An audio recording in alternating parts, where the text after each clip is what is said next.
Ok les boys, j'espère que vous allez bien. On se retrouve aujourd'hui pour une toute nouvelle vidéo où on va justement faire une analyse avant l'ouverture du marché. Donc les analyses que j'aime bien faire justement le dimanche, où on va voir un peu les bonnes opportunités de la semaine. Donc là, moi j'ai repéré deux paires qui seront susceptibles d'être intéressantes cette semaine et que je vais vraiment bien surveiller et qu'on va décortiquer de A à Z. Donc les deux paires sont NZD-USD et GBP-USD. Donc les gars, on va décortiquer ça tout de suite. Donc on va commencer par NZD-USD tout de suite avec un time frame weekly, même monthly. Hein. Et on va décortiquer ça tout de suite les gars. Donc c'est parti, on y va. Donc les gars, vous connaissez ma méthode pour avoir la direction, la théorie de dos. Donc là, ce qu'on retrouve, c'est des bas de plus en plus bas et des hauts de plus en plus bas en monthly. Comme je vous ai dit, c'est pas nécessaire le monthly, mais voilà, je fais tout avec vous pour que vous puissiez justement comprendre au fur et à mesure du temps. Donc je vais marquer la zone. Voilà. En plus, on a un equal low qui est juste là. On va marquer la zone juste là. Voilà. Donc moi je vais marquer ça. Comme ça. Voilà. Là, je vais descendre en time frame, donc je vais aller en weekly pour voir un peu ce que le marché propose, ce que le marché fait. Je vais même pas noter equal low, je vais le noter tout de suite. Voilà, parfait. Donc en weekly, ce qu'on retrouve les gars, donc on a un haut de plus en plus haut, un bas de plus en plus haut, un bas de plus en plus bas, des hauts de plus en plus bas. On continue, un shift de la tendance, donc on passe de baissier juste là à haussier juste là en weekly, puis on shift encore pour passer encore en baissier avec des bas de plus en plus bas et des hauts de plus en plus bas. Donc pour moi le weekly reste baissier sur cette paire. Donc on est, je rappelle les gars, on est sur NZD-USD. Donc le weekly reste baissier, on a une cassure qui est juste là et on va s'intéresser à ce que le prix fait juste là. Donc je le rappelle les gars, c'est pas parce qu'on a une cassure que le prix shift. Il faut qu'il y ait un haut de plus en plus haut et un bas de plus en plus haut afin qu'on puisse dire que cette tendance soit haussière. Là pour l'instant il y a juste eu une cassure, mais cette cassure là, elle signifie pas que le weekly est baissier. Pour l'instant on reste baissier en weekly. Et on va voir, on va descendre en time frame pour voir les détails justement et voir l'évolution du prix. Donc là je descends, je vais en daily. En daily, je trouve pas que justement ce mouvement là, on cherche à analyser là parce que c'est le mouvement présent, je trouve pas qu'il soit précis. Donc ce que je vais faire, c'est que je vais descendre encore en time frame. H4, qu'est-ce que je vois en H4? Hyper intéressant. Je retrouve, après la cassure justement du mouvement weekly, un haut de plus en plus haut et un bas de plus en plus haut. Donc je vais le marquer juste là. Hop, voilà. Voilà. Et ce mouvement là, je trouve qu'il est magnifique parce que il est hyper clair.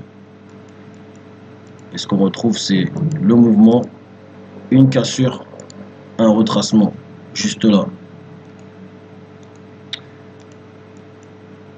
Donc moi les gars, vous me connaissez, je vais passer mon Fibo. Donc plusieurs éléments qui sont intéressants, c'est que voilà, on a un mouvement qui est clair. On a un haut de plus en plus haut, un bas de plus en plus haut, hyper clair. On a justement un retracement qui s'effectue au niveau de notre Fibonacci sur une zone hyper intéressante, donc 0,5 du Fibonacci, même un peu plus bas, donc la Golden Zone. J'aime bien appeler ça la Golden Zone. En plus de ça, ce qu'on retrouve, c'est qu'on a une imbalance juste là. Donc, le prix justement actuellement est dans cette zone là. Lorsqu'on descend en time frame,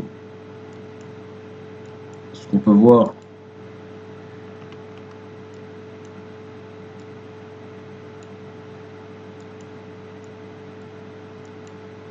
c'est que on a en M15 des bas de plus en plus bas qui sont juste là. Et on voit justement qu'il y a une pression acheteuse qui est là parce que le prix stagne. Il stagne Et on a l'impression au fur et à mesure du temps qu'il va shifter. Donc ça veut dire qu'il est là, il reste justement dans cette zone-là, donc cette zone d'imbalance qui est juste là. Et on voit justement que le prix cherche à monter au fur et à mesure du temps.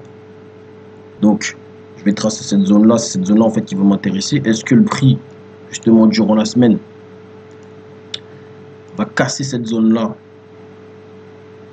avec voilà, une bonne pression acheteuse, puis après on va faire un retracement afin de repartir à la hausse? C'est ce qu'on attend, c'est ce qu'on va voir. Après lundi, ce sera un jour férié les gars. Normalement ça va continuer, j'ai regardé sur investing.com, donc je ne m'attends pas à une grosse volatilité, je m'attends à ce que le prix continue à stagner. Mais après pourquoi pas, mardi peut-être, est-ce qu'il y aura justement ce shift?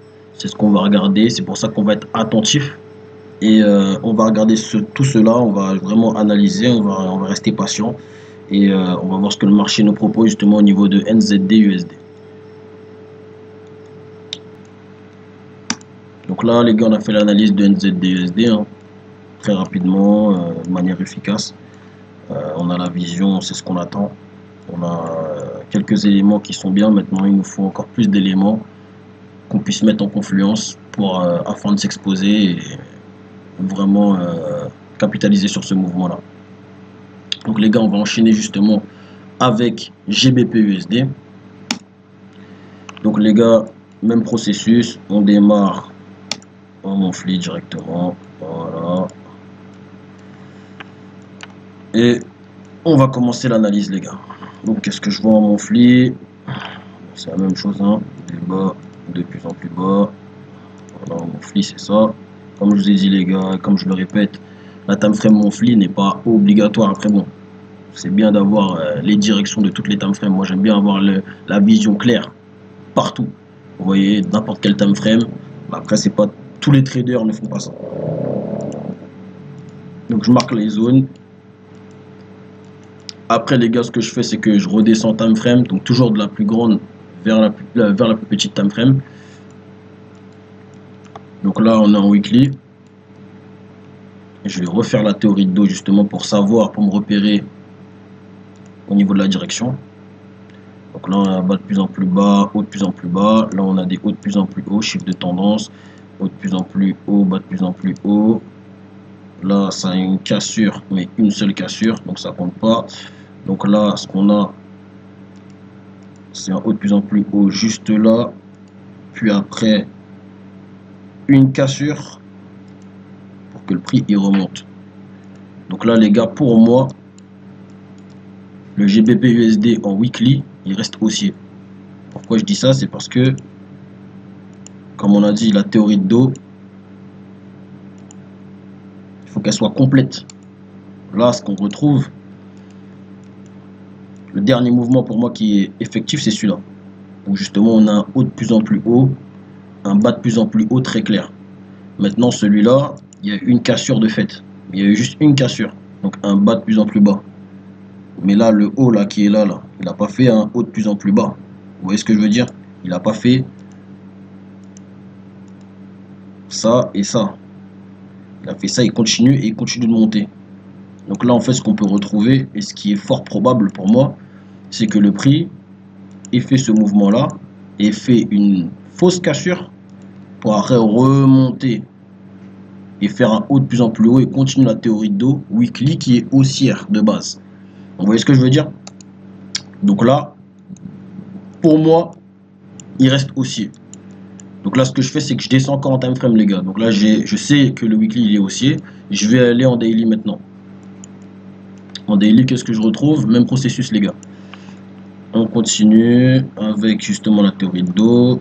Donc, bas de plus en plus bas, haut de plus en plus bas. Ok, très clair.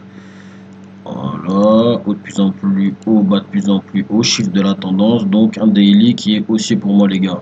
Je note le dernier mouvement. Vous voyez là, exemple parfait de la fausse cassure les gars, regardez, ce mouvement là, tac, tac, donc haut de plus en plus haut, cassure, donc là, beaucoup de gens pensent que voilà, c'est là on est passé vendeur, que voilà, c'est les vendeurs qui ont la main et qu'on a une tendance baissière, or que c'est faux les gars, il a cassé, puis après il est remonté.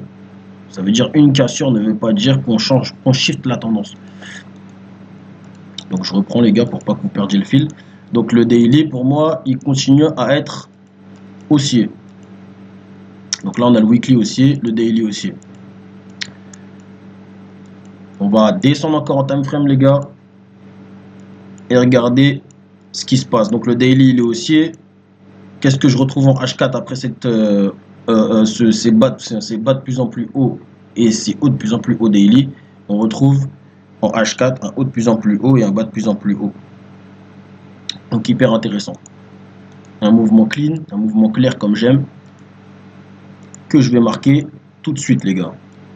Je mets là et que je marque avec ça, les gars. Donc là, les gars, qu'est-ce qu'on retrouve? Pareil, même type de mouvement, un mouvement clair, un mouvement que j'adore. Les mouvements voilà, qui sont comme ça, c'est vraiment mes préférés parce que voilà, la tendance elle est claire. On a des time frames en plus en confluence, donc le weekly haussier, le daily haussier, le H4 qui est haussier. Ça veut dire qu'on arrive justement à visualiser. On voit un peu ce que le marché souhaite faire à peu près.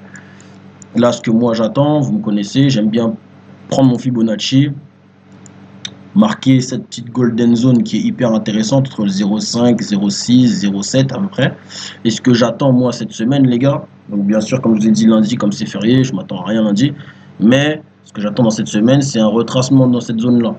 Ça serait hyper intéressant, avec justement dans les plus petits time frames des beaux petits retracements, voilà, comme ceci. Et justement dans cette zone là, voir comment le prix va se débrouiller, voir ce que le prix va nous proposer. Est-ce que le prix va réagir à cette zone là, cette golden zone? Est-ce que le prix justement va push pour justement casser justement un des retracements pour nous montrer qu'il souhaite aller à la hausse? C'est ce qu'on va voir, les gars. C'est ce qu'on va voir. C'est pour ça qu'il faut rester patient, il faut attendre, il faut qu'on regarde. Et voilà, donc c'est voilà, les mêmes directions. Donc c'est vraiment une hausse que je souhaite sur GBP-USD, une hausse que je souhaite sur NZD-USD.